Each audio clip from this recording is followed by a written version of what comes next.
Hello, and welcome to Glasgow University History Society's fourth podcast. Today we'll be delving into the glitz and glamour of probably the most sophisticated of medieval empires, the Byzantines. So to discuss this vast period today, we have me, John Hill. Me, Nathan McLennan. And me, Robbie Patterson. Right, so let's set the scene a wee bit. In May of 1453, the Roman Empire faced its end. Reduced to little more than a city-state centred around Constantinople on the Bosphorus, the city's defenders prepared for their last stand. Led by the last emperor, Constantine XI, the Romans made a final charge, and with that, the empire faded into history.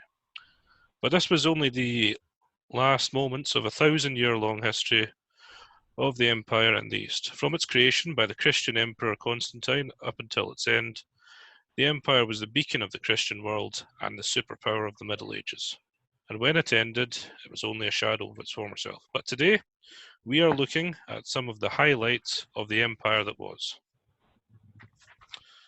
So, to start with, we may as well define Byzantium. So, does anybody have any words to say about the general outline of the empire, maybe how it differed from the Roman Empire that we all know? Well, it's sort of, obviously when Constantine made Byzantium the new Rome in the East, it brought with it Christianity. So I think that's where we see the fundamental difference between the Roman Empire as we know it, the traditional Western Roman Empire, and obviously Byzantium. So I think by adopting sort of Roman antiquity along with Christianity, we get this new medieval Roman, the Byzantine. Or they didn't really call themselves Byzantines though, did they? They called themselves Romani or some, I can't remember. Roman, they just called themselves Romani or something like that. Yeah. It would have been like a Greek corruption of Romans. It's a really interesting thing, that, because the Greeks themselves had sort of set themselves against Roman civilization at Roman civilization's formation with the campaigns of Pyrrhus of Epirus. You know, there was this general charge to oppose the rise of Rome compared with old classical Greece. And then it's very ironic because during the Byzantine period, the empire was essentially Greek. The last emperor to properly use Latin administration, I believe, was Justinian, which would have been 7th century. That is quite early on. Yeah, and they sort of abolished the use of Latin just because everyone spoke Greek. Greek was the language of the Roman aristocracy anyway, so it just made a natural sense to sort of move away and diverge from the Latin world. And they didn't actually start referring to themselves as anything other than Roman until the middle of the 11th century, where they became sort of the Hellenes. Rather than just the Roman Empire, because by that point there was another declared Roman Empire in the West that didn't have the authority of what was viewed as the remnants of old Rome in the East. Yes, well, Latin ceased to be used as the administrative language of the empire in the year 620, after which, as Robbie said, it was Greek. The empire called itself Basilicus Romanus, and the people were the Romanoi. Interesting fact here, in the 20th century, the newly formed Greek Republic was launching a war of reconquest against the then Ottoman Empire, who we'll learn about later on. As they were conducting an island campaign liberating some of the Greek majority islands along the coastlands of what is now Turkey, the natives who had been under Turkish rule for 400 years came to look at the first Greek army that had been in their area for some 400 years since the Byzantines. And they were looking at them very curiously, and the soldiers said, "Aren't you happy to see us?" And the Greeks said, "Well, we're interested in knowing what Greeks look like." And the Greek soldiers responded, "Well, aren't you Greeks?" The soldiers said, "No, we're Romans." So, as late as the 20th century, the idea of Roman as a name for the people we would ethnically think of as Greek persisted. And it's given that Roman culture was founded to a large degree on Greek culture, this makes perfect sense. It's very fitting, I think. It is, definitely. There is this sort of overriding concept of historical continuity in Byzantium. And the historiography in the 19th and 20th centuries tended to look quite unfavourably towards Byzantium as a large race, just sort of this vestigial part of the Roman Empire that needed to lay over and die already so we can get onto sort of a new phase of civilization. Edward Gibbon was notoriously quite anti-Byzantine. But it showed a remarkable resilience. This sort of small state just refused to, and I say small state, for a large part of its history, it was very, very big. It was the largest, as you said, of the medieval empires. And it sort of refused to die at several points in its history when it probably should have been destroyed. Like, we're going to want to cover things like the Alexiad, where Byzantium comes back from the brink so many times. It's sort of this infamous concept of Roman resilience, that the empire just refuses to die for, in total, over 2,000 years, I think, or at least nearing that. Well, I think that's an excellent segue to talk about part two, and that's the culture of Byzantium. You might want to look at some of the empire's cultural achievements, and the Alexiad, I think, is the first thing we should look at. So do we have anything to say about this remarkable bit of work? So it covers the reign of Alexius the First Komnenos. It was written by the emperor's daughter, Anna. Was it Anna Komnenos? It was written towards the end of his reign or just after his reign? I think it was like the 1100s, the early 1100s. Yeah, so it just covered his reign, and it was quite important because it tells us a lot about Alexius's campaigns against the Turks, and as well as the First Crusade as well, as well as the Normans eating away from just from the west of the empire. Yeah, I've got a lot of substantial notes here, but what do you guys think about its significance? I've not actually read the Alexiad itself, but I've looked into some of the things surrounding it. One of the curious parts of Alexios's reign seems to be his boondoggles over in Sicily, rather than focusing on sort of the Turkish incursions to the east to try and retake the heartland of what was the empire at that point, because Anatolia did comprise a majority of the Byzantine demographic, their tax base. A lot of that was centered away from Greece. In actual fact, early on in its history, the empire did lose a substantial chunk of Greece to Serbian incursions and Slavic incursions, but it still kept going because most of the empire was concentrated in Anatolia. And Alexius diverted a large number of resources to a reconquest of Sicily, which at that point was held by the Normans, and I believe in part there was an emirate established in Sicily around the same time. But it's just a rather catastrophic redeployal of military resources to an area that was very much on the periphery of Byzantine power for a large amount of time. And it doesn't really appear to have benefited the empire in any tangential way. So even though you do get things like the Alexiad, which do glorify Alexius' no doubt many achievements as an emperor, it still maybe sort of whitewashes over elements of his many failures. Indeed. Well, beyond just the literary achievements of the Alexiad, the Byzantines are noted for their architecture. In particular, if you go through the city of Constantinople, what is now called Istanbul, but which in the Byzantine time was called Constantinople, you'll see the Hagia Sophia, which started its life as a Christian church. Nowadays it's a mosque, and actually it's mostly used as a museum these days. But nonetheless, it still stands as one of the few buildings in old Constantinople that was not destroyed by the various sages and the Turks, and which today is probably the most iconic surviving piece of Byzantine architecture. So do we have anything to say about architecture in general, or maybe Hagia Sophia in particular? About the Hagia Sophia, one of Vladimir the Great of Kiev's envoys to Constantinople, just a bit of context there, Vladimir ruled in Kiev from 980 to 1015.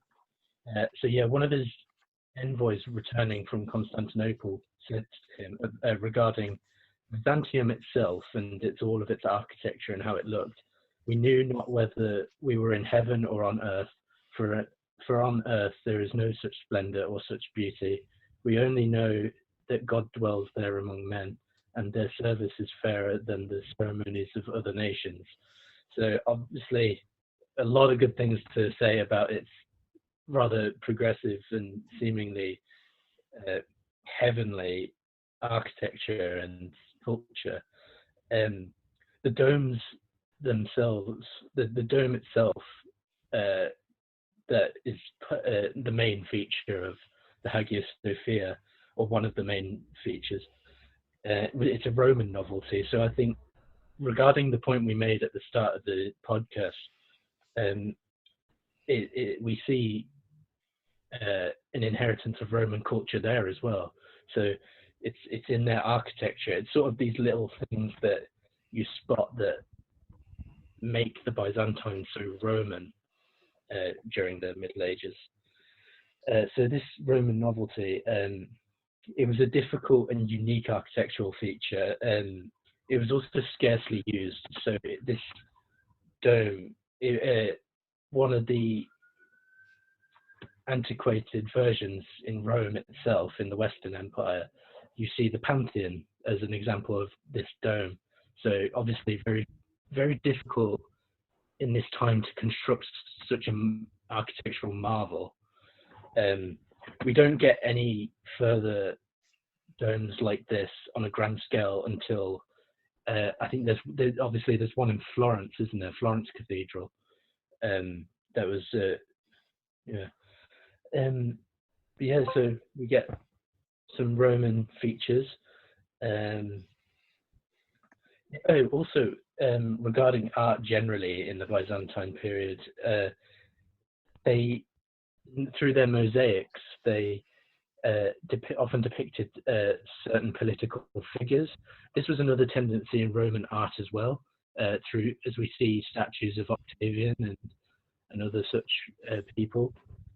So yeah, that was another point. Also, the monument itself, the Hagia Sophia, generated a series of legendary stories, according to Judith Herrin in The Surprising Life of a Medieval Empire. In the actual account of the construction of the Hagia Sophia, it describes how Justinian planned the monument using the wood of the Ark of Noah for the doors, and how an angel watched over the building to make sure it would not collapse by holding it from the heavens. So it's these sort of legendary ideas that we get about Byzantine art and culture that are so Roman and so impossible on Earth, that is. What do you guys think? One of the most interesting, unique aspects of Byzantine architecture appears to be how inextricably linked it is to the defense of the empire. And I think that's envisioned very well in the Theodosian walls built during the Roman period that were unconquerable, essentially, for the vast majority of the Byzantine Empire. They were a series of triple walls, each larger than the last, and they essentially made the city impossible to penetrate by any regular means. And if they still stand today in Istanbul, so if anyone ever fancies a wee road trip, we can definitely head on over there. Do a live podcast from the walls. One day we'll get there. The walls were only breached once properly, and that was during the advent of the cannon in the siege of Constantinople in 1453. So it's this incredible series of fortifications that managed to look so beautiful, and despite the fact that they were built very early on in Byzantium's history, slightly just after Constantinople was made the capital of the Roman Empire, they still stood as this monumental defensive structure. And I think part of what makes Constantinople itself so impregnable must be its geographic location, because it's located right on the Bosphorus Strait. Part of the city extends into the other side of the Bosphorus Strait, and is fortified, I believe, just on the western half, yeah, and a wee bit on the eastern. There were strong gates protecting from naval incursion as well. Correct me if I'm wrong. I think that's mostly it. And so much trade could flow through this city just because it was on this unique nexus of trade, because you've got trade going through the Black Sea from the Aegean and then pouring in from the Silk Road in the east right through to Constantinople, which becomes a sort of market for the West. And the enormous wealth of the Byzantine Empire can in some ways be linked to the development and success of Constantinople itself. because it's just this geographical nexus of trade that then manages to accrue a large amount of wealth. Yeah. Just to highlight your point about the important entry point in through the strait, it was so well defended that it was in the fall of Constantinople in 1453, right at the end of the Byzantine Empire, that this was the main obstruction to Ottoman victory, wasn't it? That chain that stopped the Ottoman fleet from entering through the Bosphorus. And yeah, I just thought it would be worth highlighting your point that you made there. Yeah. Thank you very much. Well, if you're interested in visiting a little bit of Byzantium that's closer to home, Edward I, famous King of England, was a great admirer of Constantinople and its defensive structures.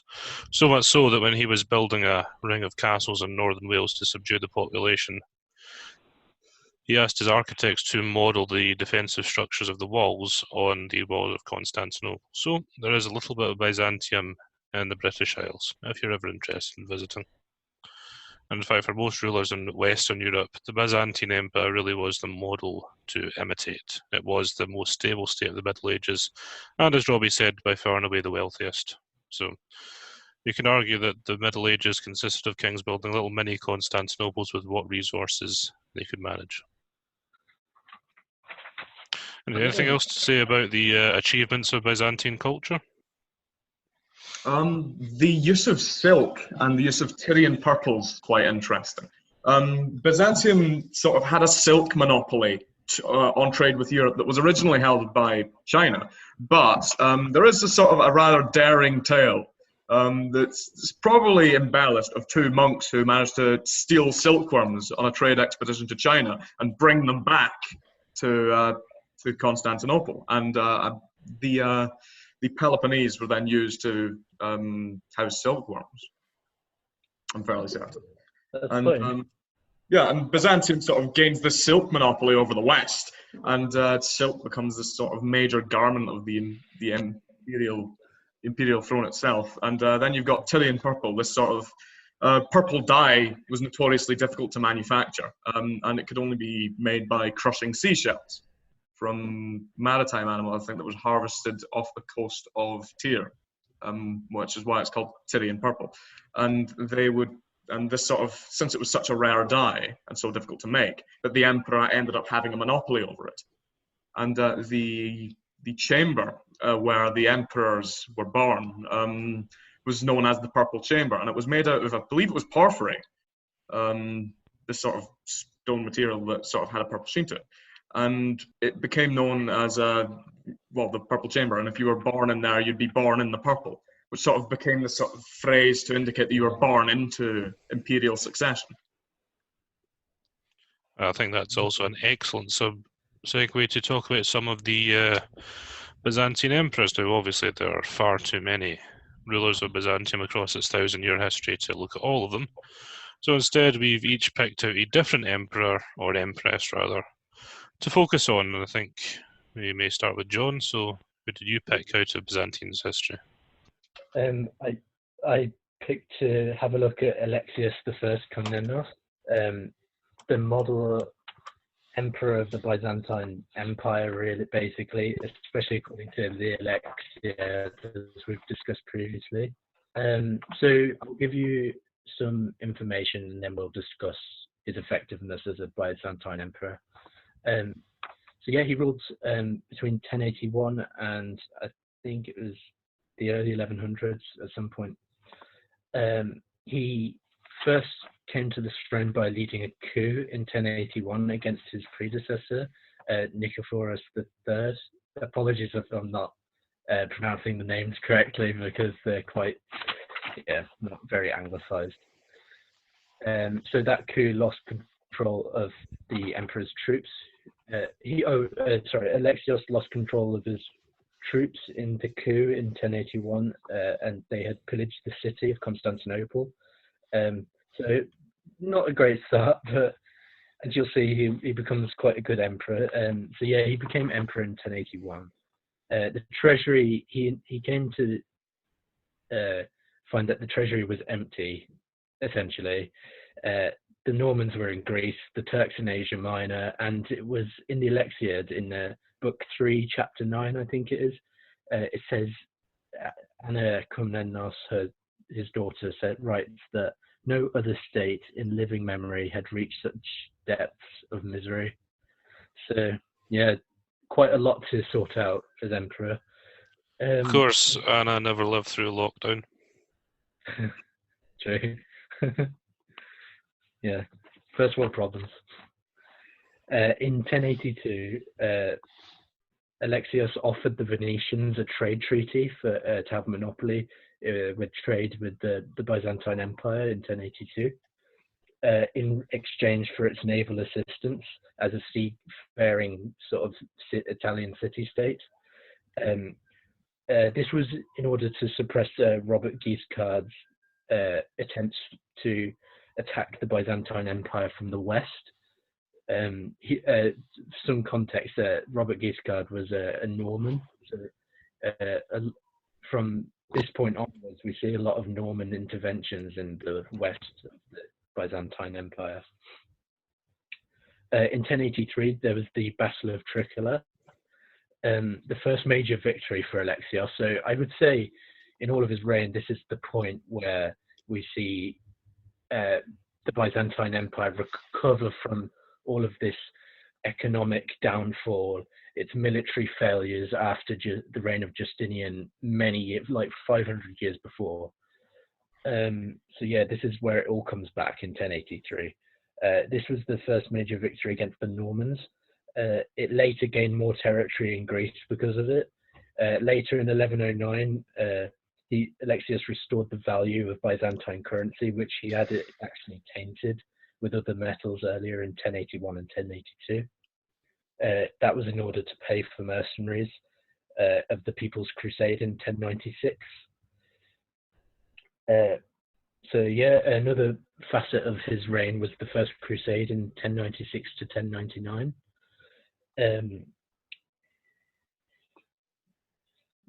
He basically, in 1095, the Seljuk Turks had entered China, and they were coming very close to they're coming into Byzantine territory in Anatolia. So Alexius called on the Western popes, Urban II, to raise a Western force to come over and help take back Byzantine possessions. This did not go down well, to some extent. In 1098, they marched to relieve the Crusaders at Antioch, but that was eventually abandoned because they heard bad news from Stephen of Blois, who had actually fled Antioch. In 1100, Alexios asked Bohemond I, Robert Guiscard's son, to return Antioch to the Byzantine Empire after having gained it in the Crusades.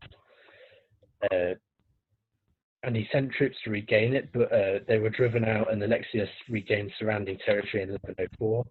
Bohemond returned to the west and raised a papal-approved army against the Byzantines.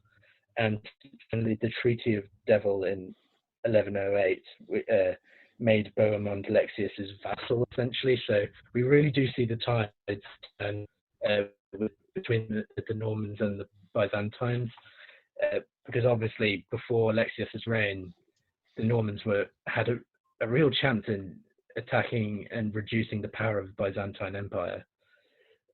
So all in all, after all that long-winded contextual information, I would say that Alexius saved the empire. Essentially, he expanded its borders, he successfully handled the First Crusade, he recovered a dying army and a dying economy as well, and suppressed the Norman and Turk influences that surrounded the empire.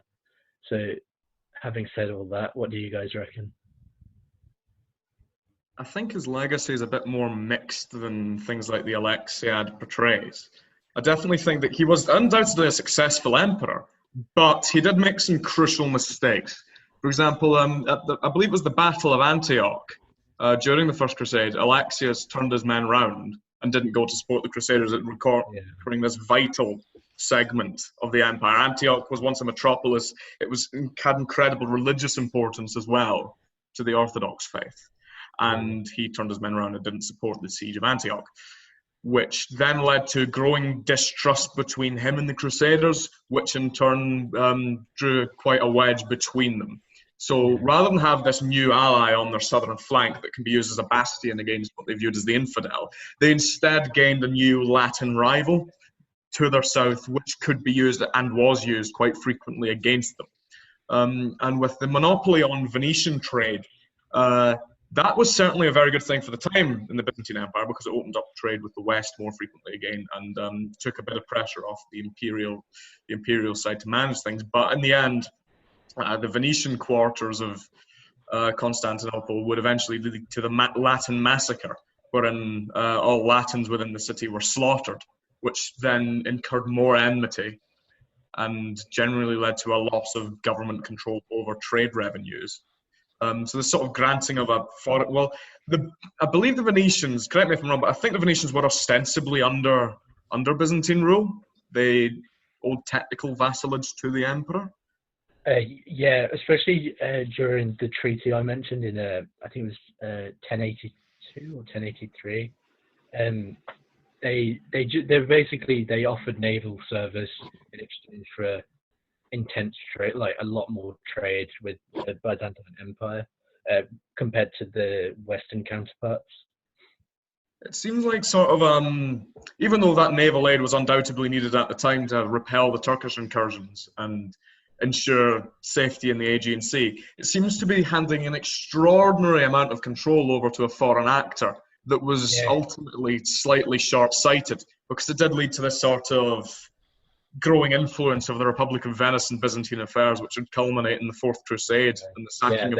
That's where it came back to haunt them in 12. Oh yeah, which is a fantastic image in the Fourth Crusade, because you've got this blind old doge, Enrico Dandolo, sailing up to the city, getting through the naval gates, and then watching as it's, well, not watching because he was blind, but overseeing the sack of this brilliant city. Whereas Venice is in many ways sort of the Roman Empire's son in Italy. Definitely say that's the case. You also hear reports, like really funny reports, about with the sacking in Constantinople in 1204.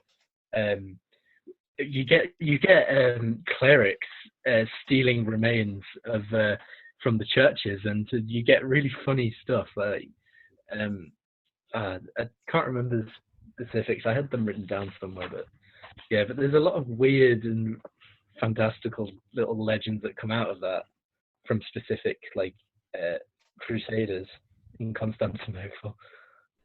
The Fourth Crusade as a whole is an incredibly strange thing, purely because it is this sort of crusade against fellow Christians. But, I mean, we can't really blame Alexius the First for that. Like, being able to see, several centuries into the future is maybe a bit harsh on the man. I do have a question about the First Crusade, what you guys think. The fact that we've mentioned a few times now, in 1098 during the Crusade, when Alexius's forces did march towards Antioch to relieve the Western garrison there, but they decided to go back because they heard bad news about it on the verge of collapse. Do you think that the fact that he turned round Alexius's forces, do you think that entitles the Westerners to break the oaths they made to Alexius, saying that the reason that we're in so far east, the reason that we're here is to regain lands for our Christian brothers, our Eastern Orthodox brothers? Do you think they're entitled to take these places, or do you think they should have gone back to the Byzantine Empire? At that point, they'd essentially been left to die. Obviously, from a military standpoint, Alexius was just off, acting on the information he had at the time, which was, okay, we're about to experience a major collapse in forces here. If they can retreat back here, we can regroup, we can push back down into Antioch, or maybe into central Anatolia. But then imagine you're a crusader at that point, and you've just been told, oh, the imperial army is coming to aid us, and then they don't turn up, and you manage to win anyway. You'd probably be a little bit pissed off at the guy. I can completely understand why. What do you think, Nathan? What do I think of the First Crusade? I think I had a damn good time when I was doing the First Crusade. Yeah. It was a fun summer. That was 4 very fun summers. Oh no, in all seriousness though. Alexius, fairly competent administrator, but I don't think he was a particularly competent politician. And I do think that the Byzantine contempt for the Franks, as they would call them, or the Latins, as the chroniclers would call them, really did begin around about that time. Interestingly enough, as early as 30 years prior to his reign, Christendom was still united. It wasn't until 1054, the very Great Schism, that the Western Church under Rome and the Eastern Church under Constantinople truly split apart. So I'm thinking it was really more of a victim of bad timing. If he'd gone through all this maybe 40 years beforehand, when Chalcedonian Christianity was still recognised as still being a thing, even if it was only theoretically, I don't think there would have been the same level of tension between the Crusaders and the Byzantines. You also have to remember, a lot of the leaders of the First Crusade were counts or dukes or barons and whatnot. They weren't really rulers with the same parity as the Byzantine Empire. So in a way, I think that fostered a little bit of arrogance on the part of the Byzantines. They still saw Europe as the backwater, Western Europe rather, as the backwater. And the monarchies of Western Europe were just starting to develop to the point where they could rival Byzantium in terms of central organisation and central power. So really, it's the crossroads. It's one empire that's on the way down. It's another place. It's another culture, another empire that's on the way up. So that's how I see it. Anyway, moving on from the tragedies of Alexios and the empire, Robbie has done, I believe he's done an empress. I realised what I just said there. Oh, Jesus Christ. If only I could be so lucky. No, to be fair, Irene of Byzantium, not really a woman you'd like to get involved with, considering she blinded and killed her own son.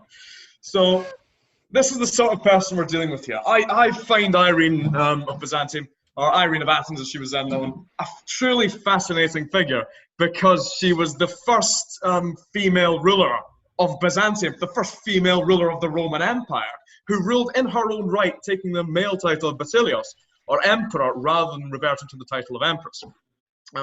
She started off as the wife to, I believe it was Leo. It would have been... So the Emperor Leo. Constantine? Sorry, I'm getting my emperors mixed up. They all have the same names, really, don't they? They're all... Yeah, there's a lot of Leos, there's a lot of Constantines. I am reminded of an incident in Carolingian Europe. The chronicler tells us of a baron called Bernard, son of Bernard, who was captured and murdered by his uncle, Bernard. I got it right the first time. It was the Emperor Leo Isauros of the Syrian dynasty. And the Syrian dynasty of emperors believed in a particular expression of Chalcedonian Christianity known as Iconoclasm, which is the revulsion of icons as idols against the worship of God. You know, this concept of idol worship. It was very prominent in Islamic theology. It influenced Orthodox and Eastern Christian theology to bring on a bout of iconoclasm. And the Syrian emperors were very much iconoclasts. They disdained sort of the worship of idols and did sponsor a lot of destruction of art and church art, which is quite devastating. And the thing that Empress Irene is renowned for later on in the Chronicle of Theophanes is the fact that she stood against iconoclasm later in her reign. So she marries the Emperor Leo Isauros. I believe it was 769. And 771, Leo Isauros was an ardent supporter of iconoclasm and encouraged the burning of books, the destruction of saintly relics, and also the alleged murder of monks, all in the Chronicle of Theophanes. So there is this historical perception of the Emperor Leo Isauros as a very impious individual when it came to the mainstream faith, because he was committing violence against holy peoples.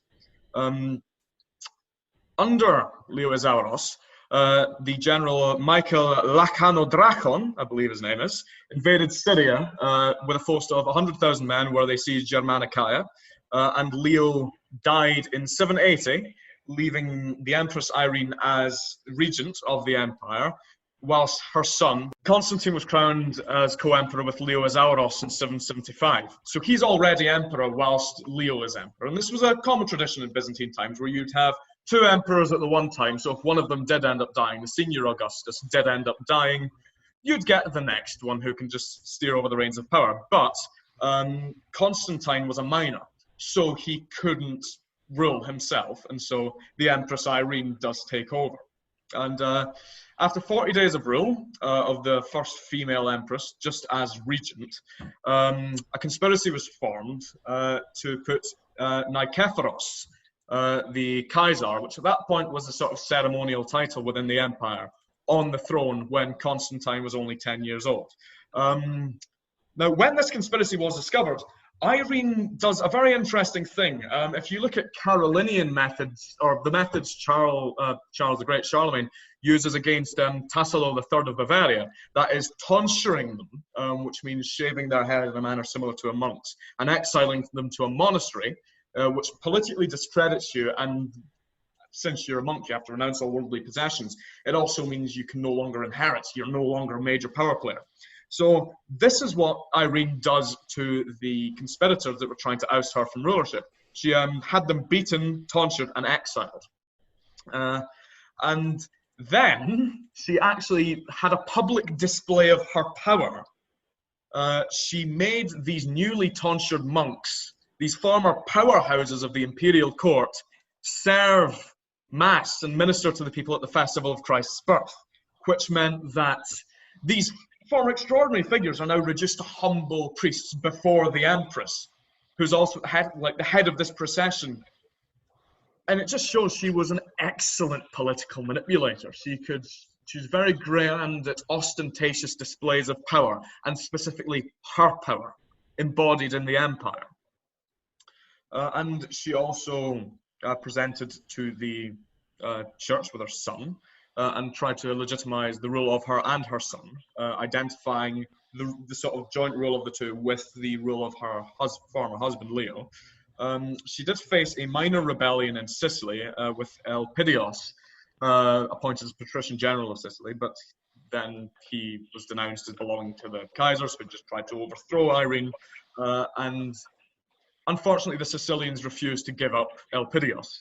And so his family was tonsured and put under the guard of the Praetorians. So now you've got this dual level of threat. Irene's essentially using hostage tactics to keep political figures within the empire in line. And at this point, iconoclast armies in Asia Minor were set up to look out for Arab expeditions under the guard of a eunuch known as, I believe, the Sacalarius Yon. What's sort of said in the Chronicles of Theophanes is that the pious began to speak freely, the word of God began to wax, those who wished to be saved began to be appointed without hindrance, the monasteries began to be delivered, and everything good began to become manifest, which is signifies Irene beginning her political and religious reforms, going against the iconoclasm of previous generations. And so in the eyes of the future iconophile church, she is then lauded as this pious figure who overturned this heretical order that had taken control of the empire at that point.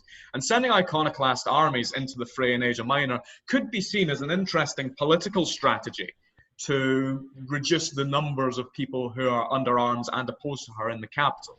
And one thing you do learn about the reign of Irene is that a lot of the Byzantine Empire's power is concentrated in Constantinople and these displays of power in the capital. She tried to make a link with the emperors of the Franks in the west, or the not then emperors of the Franks in the west, betrothing Constantine VI, her son and joint emperor, to a daughter of Charlemagne. So trying to bring these two separate worlds into congruence and gain a powerful ally abroad, which would essentially link the Frankish and Byzantine dynasties and create this sort of powerhouse. It can almost be seen as an attempt to reunify the empire. She also made peace with the Arabs under Harun al-Rashid, directing her influence towards retaking Greece and the Peloponnese, which had fallen under a Slavic incursion. She used the general and later emperor, Staurakios, to make Greece and Thessaly pay tribute to the empire. Irene's this masterful political manipulator. And the ecumenical patriarch at the time, the sort of head of the Orthodox Church, or the head of the church in the East, the Patriarch Paul, it says he abandoned his position and took up monasticism because of tyrannical governance of the church. Irene summoned the patriarchs, religious officials, to hear what Paul was saying. And Paul says that he didn't revere icons and give praise to God through icons for fear of anger from the empire. And so Ascrates Tassarios was appointed to this patriarchate in Paul's place. So an anti-iconoclast synod, a sort of council of the church, was then called to reunite the church. And they also sent letters to the Pope at the time, which was Hadrian, that were accepted. And so an ecumenical council proceeded with men from Rome, Antioch, and all around the Byzantine Empire. But this sort of reunify and bring both churches into congruence. But this was then disrupted by soldiers. So it shows there's this sort of underlying theme of rebellion against the rule of this female empress, who is also, in the eyes of many members of the population, heretical. These empire soldiers were routed with the aid of this increasingly important figure in the imperial courts, Staurakios. Under Tarasios, the renunciation of iconoclasm takes place, and the church is once again made whole, with results signed by Emperor Constantine and Irene. So the interesting thing is, as soon as the West and Eastern churches are brought once again into congruence under a single doctrine that is iconophile in nature and accepts the revering of icons, the attempt at Frankish reconciliation ends in 789, where an engagement is broken off between Constantine and Charlemagne's daughter, and Constantine marries an Armenian woman instead. And it's noted in the Chronicles of Theophanes that this brought notable distress to the young Constantine. This sort of political change could be viewed as a Byzantine response to Charlemagne's campaigns in southern Italy at the time, because I believe he was going against the Duchy of Benevento, which was an independent realm in modern-day Naples, round about that area. And then there's a sort of, it's a very religiously inspired motif, the sort of Chronicle takes at this point, because Theophanes claims that the devil inflicted a conflict between Constantine VI, the son, and Irene, the mother.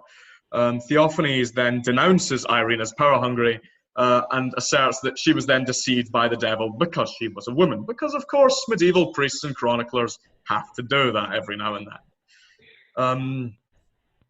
And there was this perception of Staurakios, this important figure in the court, gaining power over everything. And so Constantine tried to exile him to Sicily.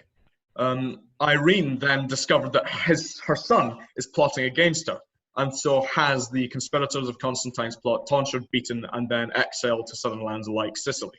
Quite ironic.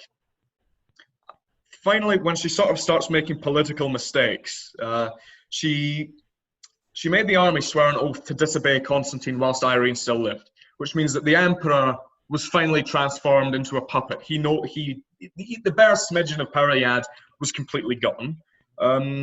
However, then there was a rebellion by an Armenian army gathered at Atroa, affirming Constantine as autokrator, or sole emperor. And so Constantine then dispatched Michael Laconodrakon, the guy who led the army into Syria earlier on, to ensure the loyalty of the Aramaic theme.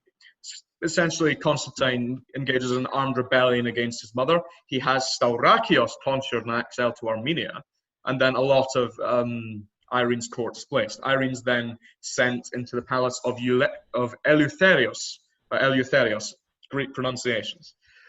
At this point, she did start to try and consolidate her power in Eleutherios by having silk workshops set up to sort of ensure that even though she'd nominally lost power, she could still be this very influential figure through controlling Constantinople's economy.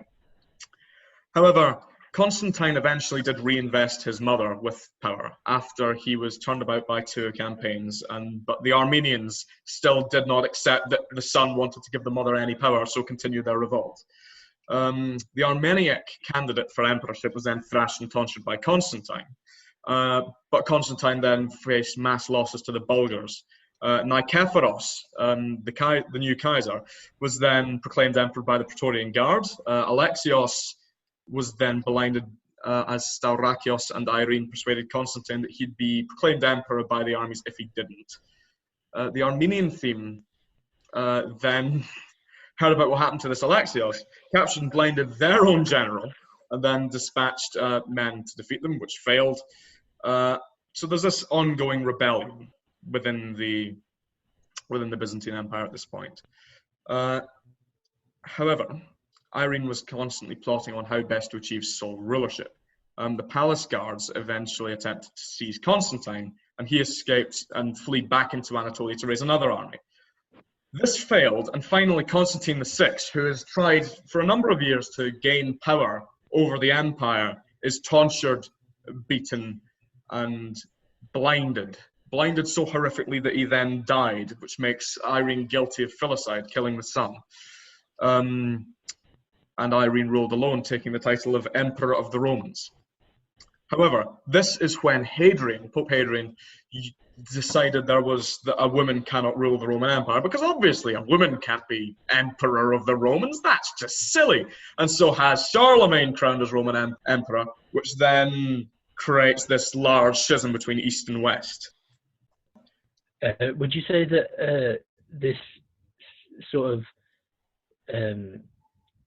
dispute between West and the East is sort of based on Roman continuity? That West in 800 AD, when Charlemagne was crowned emperor, was claiming a continuation of the Roman Empire in the West, and obviously Byzantium doing it in the East. Do you think that is a sort of foundational dispute point? It's a really interesting way of putting it. That I've not thought about that before. Sort of the difference between sort of an emperor in the East and an empress in the West. There was later an attempt to then have Irene marry Charlemagne and sort of unite them in that way. That was a clever way to go about it, but it obviously never did it. So. Yeah, like you can't really trust the woman at that point, because she did get very power hungry and have her own son killed. I think that largely comes down to sort of the papal state's own way of trying to manipulate politics, because at that point they'd been drawing closer and closer to the West, because the Lombard kingdom in northern Italy was constantly fighting against the papacy, and so the East in Constantinople couldn't really protect the Pope from that. So the Pope starts drawing closer and closer to Charlemagne and the West, and then eventually crowns him as Roman Emperor, and the Pope crowning him as Roman Emperor is also something very significant, because it shows the Pope's power over the Roman Empire. Yeah. That's a good point. Yeah. And also, but from what you say, it seems like half the aristocracy would be blind.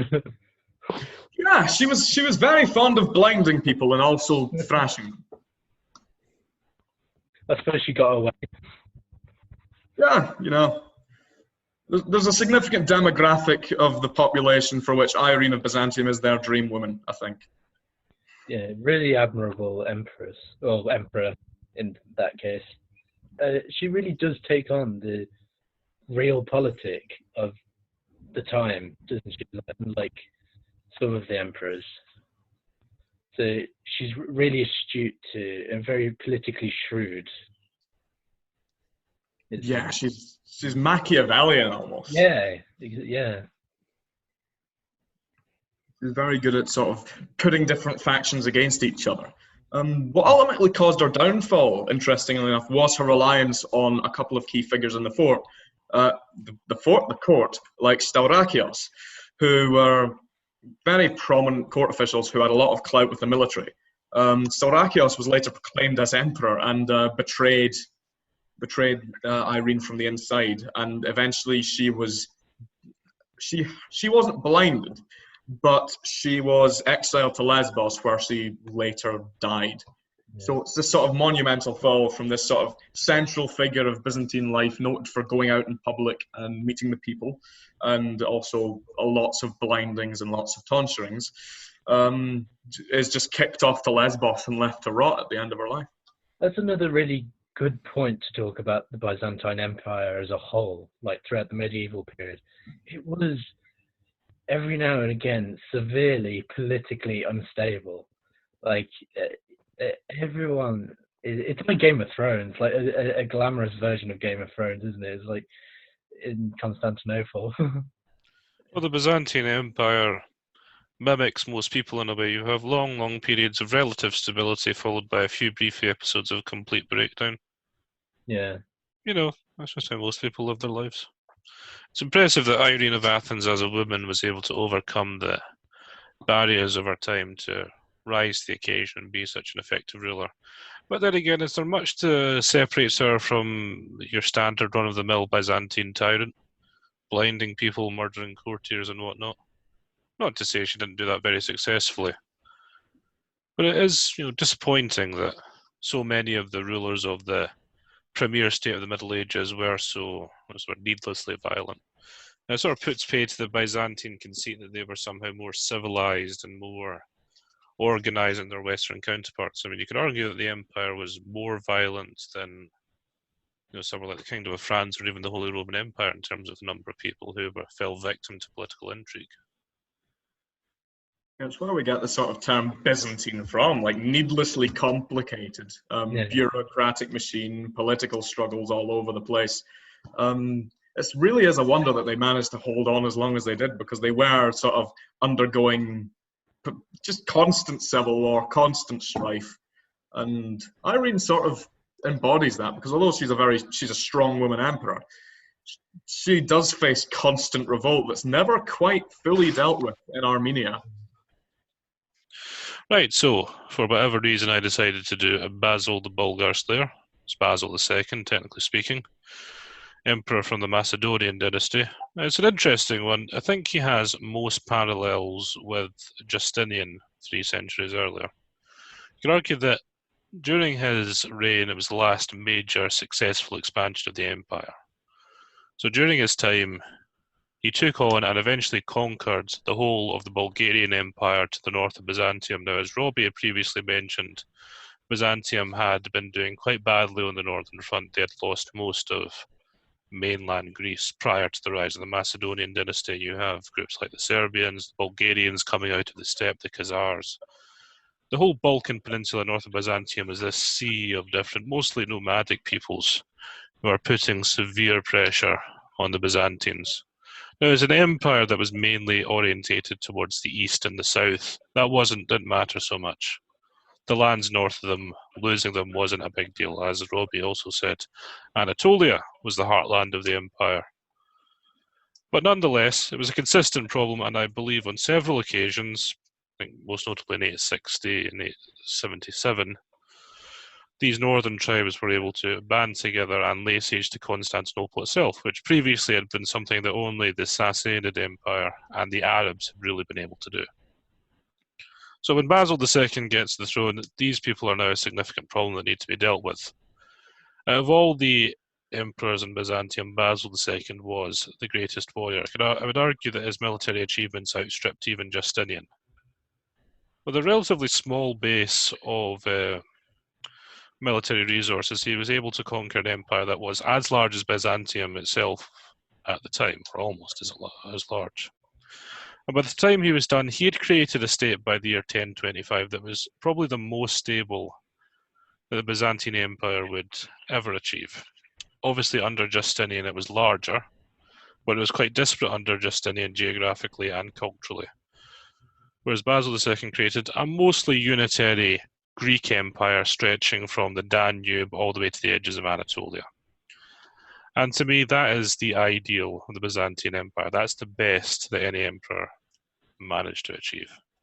And if you look at Basil II himself, he's quite an interesting figure. He was a short man, wasn't particularly good looking, wasn't really inclined to any artistic or literary achievements, wasn't a particularly good courtier. In fact, he spent most of his reign with his army on the front lines and campaigning either against the Bulgars or the Khazars or in Georgia, which is on the eastern frontier of the empire. Didn't spend much time in Constantinople itself. And in a way, that reminds me of Justinian. Justinian was also an atypical Byzantine emperor. Justinian surrounded himself not with courtiers who flattered him and who he appreciated. He surrounded himself with the best people for the military and civil administration of the empire. And it's no surprise that under these two atypical Byzantine emperors, the empire itself reached its peak. They weren't concerned with their own personal glory, particularly. Weren't concerned with their political position. Their only goal was to expand and strengthen the empire. And when he died in the 1020s, it's sort of the last great expansion of Greek Byzantine power. Within 50 years, the empire was faced with the Battle of Massacre, 1071, on its eastern frontier. And that was the beginning of the end of the empire. Massacre, they lost Anatolia, they lost the key economic and civil heartland of the empire, after which they could never recover. So when we look to Basil the Bulgar Slayer, what we see is the empire at the last time when it could really claim to be great. Anyway, so do you guys have anything to say about his reign, or even this era in Byzantine history? Did he conquer as much as Justinian did? In that Justinian, just to give some context, he conquered, well, at least he aimed to conquer all of the Western Roman Empire from the Ostrogoths. Was Basil's the same in the extent to which he conquered? Well, geographically, maybe not quite as much. But again, as I said, the polity that emerged from it was arguably stronger than the polity Justinian was able to create. Conquest isn't necessarily just about how much you can conquer, it's about how much you can hold afterwards. I think Alexander the Great's a fairly good illustration of that problem. Because after Justinian, we see Byzantine influence across these conquered territories in North Africa and the Western Roman Empire, which had fallen. They weren't able to hold it. Yeah, exactly. Yeah, all of the influence there dwindled. I mean, in Italy, Justinian started this incredibly brutal war for the Italian population, and he was able to get to almost the top of the peninsula. Yeah.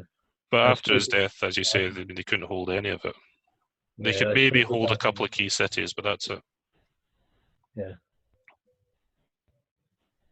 What I'd like to know is, when it comes to the sort of epithet of the Bulgar Slayer, there was an earlier period in Byzantine history where the Byzantines were forced, I think it was earlier anyway, when the Byzantines were forced to make peace with Bulgaria after the Emperor of Bulgaria at the time, most notably turned the Empress of Byzantium's skull into a drinking cup. Could Basil the Bulgar Slayer's own marches against the Bulgarians be viewed as a sort of revenge against this slight to an emperor? Oh yes, oh definitely. I mean, as we've talked about before, the Byzantine contempt for northerners and westerners was a fairly normal contempt in the Roman world before them. So the idea that this uncivilized Bulgarian Tsar was able to do that to the Roman emperor, who in Byzantine terms isn't really a person, he's more than a person. The emperor has this exalted status. I mean, it would be a complete affront to their very conception of political reality. So definitely. By destroying the empire so comprehensively, he reasserted Byzantium's claim to supremacy in a way. He restored the prestige of the office of emperor itself. So yeah, it's a fairly typical medieval story of revenge and conquest.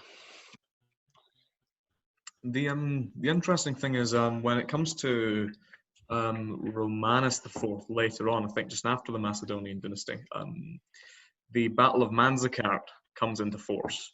And this sort of the notion of the office of emperor having prestige is then almost entirely eroded by the sort of constant influx of emperors that were declared over a short space of time just after the empire underwent this sort of terminal phase. Do you think that the Battle of Massacre entirely eroded all of the success of the Macedonian dynasty? Or? Well, possibly not all of it. I mean, the empire was able to carry on in what we call mainland Europe for a good while after Massacre. The story about Massacre that sticks with me is what happened to Romanos IV Diogenes after the battle. So he watched his army get fairly comprehensively routed by this force of Seljuk Turks, which prior to that had only been a nuisance. After he watched them get routed, he himself was captured. After he watched his army get routed, he was captured and brought before the leader of the Seljuk Turks, and he was looking at this dusty, battered figure with, cracked armor and a bruised face looking before him, and he could not believe that before him was the Roman emperor, who had been reduced to this state. Obviously, Romanos IV life didn't end particularly well afterwards. He didn't last for very long. So in that regard, yes, there was a blow to which the empire could no longer call itself a world power or even a regional power afterwards. But if you think about it, the territories that Basil II conquered were the territories that the empire persisted in longer than anywhere else. So he might have bought the empire another 200 years or so. Which was an impressive feat considering how thoroughly they were trounced at Massacre. The interest, Massacre's very much a tragedy, I see, because the Sultan Alp Arslan's main goal was to go in through, I think it was Syria, rather than take on the Byzantines. He was mostly aiming to sort of conquer the rest of the Islamic world rather than conquer Byzantium. And well, from what I read, Romanus IV forced the Battle of Massacre to happen in 1071, unless I'm mistaken. You're right. He did. I mean, he was looking to prove himself, needed a victory on the eastern frontier. And if he had won a victory, it would have stabilised his reign in the short term, given him a great deal of prestige. Obviously, it backfired horrifically. And then the Turkish incursions into Anatolia, it seems to be mostly from Ghazis, sort of these mercenary bands of Turks that were hired out as help to various claimants going for the throne. It is unusual that a force that had just been, a nuisance like the Bulgarians had been in their early history to the empire became such a nemesis to Byzantine power. And of course, as you know, the loss of Anatolia was critical. They couldn't come back from that, really, not in any way. And who knows how long they would have lasted if the Seljuk Turks had just gone south rather than gone into Asia Minor.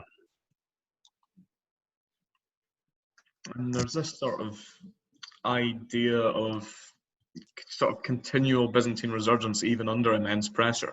Like in the last era, the Paleologus, or the Paleologian dynasty, were this last gasp to try and restore more and more territory. And emperors before that point had made some critical errors.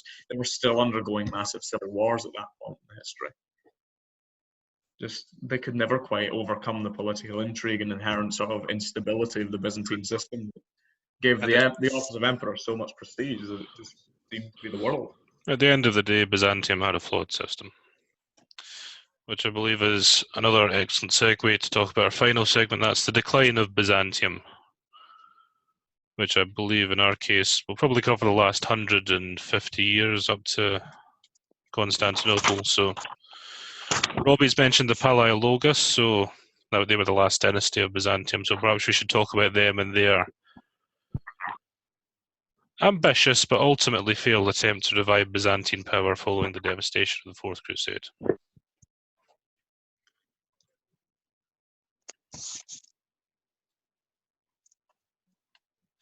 Early on in the dynasty's history, they had faced the uprising of John Cantacuzenus, who had a claim to the throne of the empire, or at the very least asserted that he did have a claim to the throne of the empire,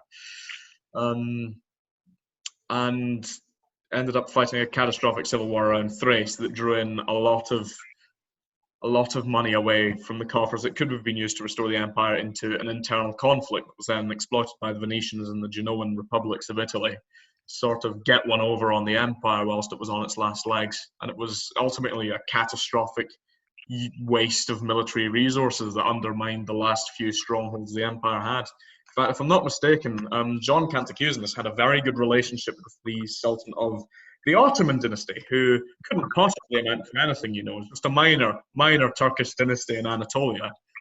He started to, make overtures to this Turkish dynasty that would eventually conquer what was left of the Byzantine Empire. So right at the end, the Paleologan restoration seemed to have been very much put out of touch by the inherent instability in the Byzantine system. Even if they were set to restore the empire as this sort of grand thing, they ended up failing.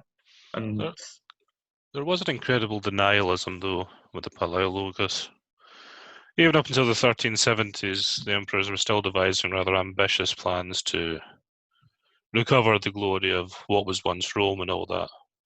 Even though by this time their actual territory consisted of even less than what modern-day Greece is, consisted really of the Bosphorus, a couple of islands, a few cities scattered across the mainland, and maybe Morea and the Peloponnese in the south, and a little thin strip of land on the very western fringe of Anatolia.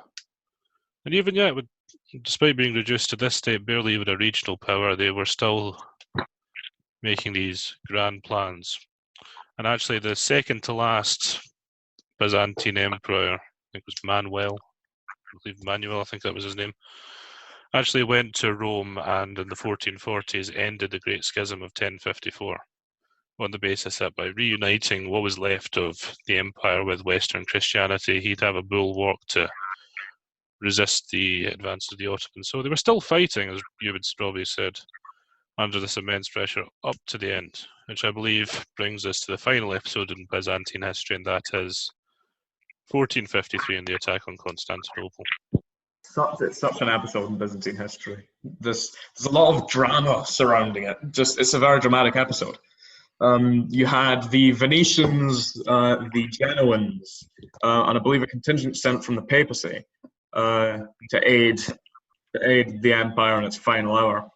The way the Theodosian walls were finally breached was when a Hungarian cannon maker approached the emperor of Byzantium, at that time Constantine XI, and offered to sell him this giant bombard that could most certainly wreck the walls of Constantinople. And when the empire was too poor to pay, he took it right over to Sultan Mehmed, later known as Fatih the Conqueror. I hope I'm pronouncing that right.